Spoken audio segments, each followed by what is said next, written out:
जोहार झारखंड। क्या आपको पता है कि 1857 की क्रांति पहली गोली मंगल पांडे ने क्यों चलाई थी? क्या वो सिर्फ एक गाय और सुअर की चर्बी वाले कारतूस का गुस्सा था या इसके पीछे कोई बड़ी योजना थी? आज हम लोग जानेंगे मंगल पांडे के जीवन के वो रहस्य जो आज भी हमें गर्व से भर देते हैं।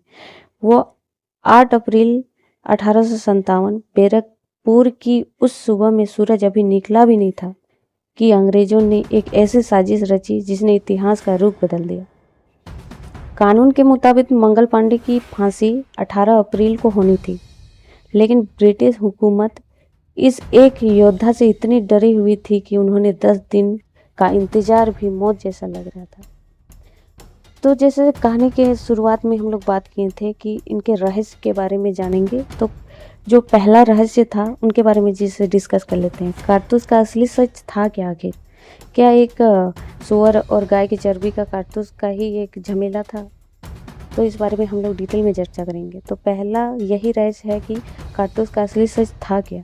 अक्सर कहा जाता है सिर्फ धर्म भ्रष्ट होने के डर से उन्होंने विद्रोह किया, लेकिन सच ये है कि मंगल पांडे ने बैरकपुर में अपने साथियों को एकजुट कर लिया था। उन्होंने भाप लिया था कि अंग्रेज धीरे धीरे भारतीयों को मानसिक रूप से भी गुलाम बना रहे हैं। लेकिन अगर इसके बारे में हम लोग विस्तार से समझते हैं तो इस नई बंदूक के कारतूसों में चिकना कागज लिपटा होता था ताकि बारूद नमी से खराब ना हो जाए। अंग्रेजों को इस कारतूस को बंदूक में भरने से पहले अपने दांतों से काटकर खोलना पड़ता था। अचानक बैरकपुर छावनी में एक खबर आग की तरह फैल गई। इस कारतूस को चिकना बनाने के लिए गाय और सुअर की चर्बी का इस्तेमाल किया गया है। हिंदू सैनिकों के लिए गाय अत्यंत पवित्र थी और उसे छूना या उसकी चर्बी मुख में लेना धर्म भ्रष्ट होने जैसा था। मुस्लिम सैनिकों के लिए सुअर को अपवित्र माना जाता था, इसलिए उसके लिए भी यह नामंजूरी था। जब सैनिकों ने विद्रोह किया तो अंग्रेज अफसरों ने पहले तो उसे अफवाह बताया यह अफवाह बताया, लेकिन सच ये था कि कारतूसों को बनाने में वास्तव में पशुओं की चर्बी का इस्तेमाल हुआ था। अंग्रेज चाहते थे कि भारतीय सैनिक अपने धर्म की मान्यताओं को छोड़ दे ताकि वे मानसिक रूप से पूरी तरह ब्रिटिश गुलाम बन जाए। फिर आती है 29 मार्च 1857 को, जब परेड के दौरान मंगल पांडे को यह कारतूस इस्तेमाल करने को कहा गया तो उन्होंने साफ इनकार कर दिया। उन्होंने चिल्लाकर अपने साथियों से कहा, भाइयों, ये हमें भ्रष्ट करना चाहते हैं, उठो और अपने धर्म की रक्षा करो। जब अंग्रेज अफसर मेजर ह्यूसन उन्हें गिरफ्तार करने आगे बढ़ा तो मंगल पांडे ने उसे राइफल से उस पर गोली चला दी। यह भारत की आज़ादी की पहली गोली थी। इतिहासकारों की रिसर्च बताती है कि उस समय की रिपोर्टों में यह पाया गया था कि कारतूस के कारखानों में गाय और सुअर की चर्बियों सप्लाई की जा रही थी। अंग्रेजों ने बाद में इसे सुधारने की कोशिश की और सैनिकों को खुद अपनी चिकनाई यानी तेल या मोम लगाने की छूट दी, लेकिन तब तक बहुत देर हो चुकी थी। सैनिकों का भरोसा टूट चुका था। अगर दूसरी रहस्य की बात करें तो यह रहस्य था फांसी की तारीख में बदलाव। मंगल पांडे को फांसी दिए जाने की घटना ब्रिटिश इतिहास के सबसे डरपोक फैसलों में से एक मानी जाती है। यह महज एक कानून कार्यवाही नहीं थी, बल्कि अंग्रेजों के मन में बैठा वो खौफ था जिसने उन्हें नियम बदलने पर मजबूर कर दिया था। जी हाँ दोस्तों, उन्होंने अपना नियम बदल दिया था। उन्हें मजबूर किया गया था कि यह नियम बदल दिया जाए। मंगल पांडे को फांसी देने के लिए पहले 18 अप्रैल 1857 की तारीख तय की गई थी, लेकिन जैसे जैसे दिन बीत रहे थे, बैरकपुर और आसपास की छावनियों में भारतीय सैनिकों के बीच गुस्सा उबल रहा था। अंग्रेजों को जासूसों से मिली खबर कि अगर 18 तारीख का इंतजार किया गया तो पूरी भारतीय सेना विद्रोह कर देगी और मंगल पांडे को जेल से छुड़ा लेगी। अंग्रेज इतने डरे हुए थे कि उन्होंने किसी को कानो कान खबर नहीं होने दी और तय तारीख से ठीक 10 दिन पहले यानी 8 अप्रैल 1857 की सुबह 5:30 बजे ही उन्हें फांसी फंदे पर लटका दिया। इतिहास में ऐसा बहुत कम हुआ जब किसी कैदी को उसकी तय तारीख से इतने दिन पहले फांसी दी हो।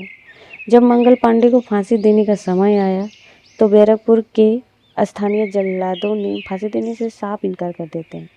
उनका कहना था कि हम उस महापुरुष के गले में फंदा नहीं डाल सकते जो हमारे धर्म और देश के लिए लड़ रहा है। अंत में अंग्रेजों को कोलकाता से 4 विशेष जल्लाद बुलाने पड़े, तब जाकर उन्हें फांसी दी जा सकी। फांसी देने के बाद भी अंग्रेजों का डर खत्म नहीं हुआ। उन्होंने मंगल पांडे की रेजिमेंट को ही भंग कर दिया और उनकी वर्दी तक उतार ली।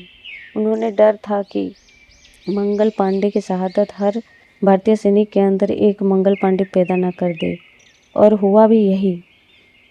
और तीसरे सच के बारे में अगर हम लोग अच्छे से विस्तार में बात करें तो जब जल्लादों ने उन्हें फांसी देने से मना कर देते हैं तो बैरकपुर छावनी के जल्लादों द्वारा फांसी देने से मना करना मंगल पांडे की कहानी का सबसे भावुक और शक्तिशाली हिस्सा है। यह दर्शाता है कि मंगल पांडे केवल एक सैनिक नहीं बल्कि उस समय के भारतीय समाज के एक मसीहा बन चुके थे। जब अंग्रेजी हुकूमत ने मंगल पांडे को फांसी देने का आदेश जारी किया तो बैरकपुर के स्थानीय जल्लादों को बुलाया गया, लेकिन जब उन जल्लादों को पता चला कि फांसी किसे देनी चाहिए तो उन्होंने एक स्वर में काम करने से मना कर दिया। उनका तर्क बहुत सीधा और दिल को छू लेने वाला था। हम उस इंसान का गला नहीं घोट सकते हैं जो हमारे धर्म, हमारी गाय और हमारे देश की रक्षा के लिए अकेला खड़ा हुआ है। अंग्रेजों के लिए यह एक बहुत बड़ा झटका था। अब तक भारतीय समाज अंग्रेजों के आदेश का पालन करता आ रहा था, लेकिन एक साधारण जल्लाद का विद्रोह यह बता रहा था कि मंगल पांडे ने आम जनता के दिल में देशभक्ति की लौ जला दी है। अंग्रेजों ने उन्हें डराया, धमकाया और लालच भी दिया, लेकिन स्थानीय जल्लाद अपनी बात पर अड़े रहे। फांसी में हो रही देरी से अंग्रेज अफसर घबरा रहे थे। उन्हें डर था कि कहीं स्थानीय लोग या सेना जेल पर हमला न कर दे। अंत में अंग्रेजों ने कोलकाता से 4 विशेष जल्लादों को गुपचुप तरीके से बुलाना पड़ा और इन जल्लादों को भारी सुरक्षा के बीच बैरकपुर लाया गया था। फिर क्या, 8 अप्रैल 1857 की सुबह जब बाहर से आए जल्लादों मंगल पांडे के गले में फंदा डाला, तभी मंगल पांडे के चेहरे पर अजीब सी मुस्कुराहट थी। उन्होंने जल्लादों की तरफ नहीं बल्कि आसमान की तरफ देखकर ईश्वर को याद किया। अगर रहस्य चौथा की बात करें तो इसमें बताया गया मारो फिरंगी को यह केवल एक नारा नहीं था, बल्कि 1857 की क्रांति का वह बीज था जिसने पूरे भारत में विद्रोह का आग लगा दी थी।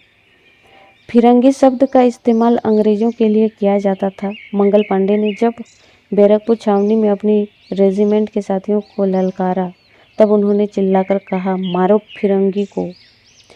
इसका सीधा संदेश था, इन विदेशियों को अपने धरती से खदेड़ दो। यह पहला मौका था कि किसी भारतीय सैनिक ने इतने खुले तौर पर, इतने आक्रामक तरीके से ब्रिटिश हुकूमत को चुनौती दी। देखते ही देखते यह नारा एक युद्ध घोष, वॉर क्राई बन गया। जब 10 मई 1857 को मेरठ में विद्रोह शुरू हुआ, तब सैनिकों ने इसी नारे के साथ दिल्ली की ओर कूच किया। इस समय क्रांतिकारी सैनिक एक दूसरे को पहचानने और जोश भरने के लिए इसी नारे का इस्तेमाल करें। ज़्यादातर लोग सोचते हैं कि नारा सिर्फ एक गुस्से का नतीजा था, लेकिन सच यह है कि नारे ने पहली बार भारतीयों के मन में अंग्रेजों का खौफ निकाल दिया था। फिरंगी शब्द में उस समय तिरस्कार और घृणा का भाव था, जिसने आम जनता को भी यह महसूस कराया कि अंग्रेज हमारे शासक नहीं बल्कि लुटेरे हैं।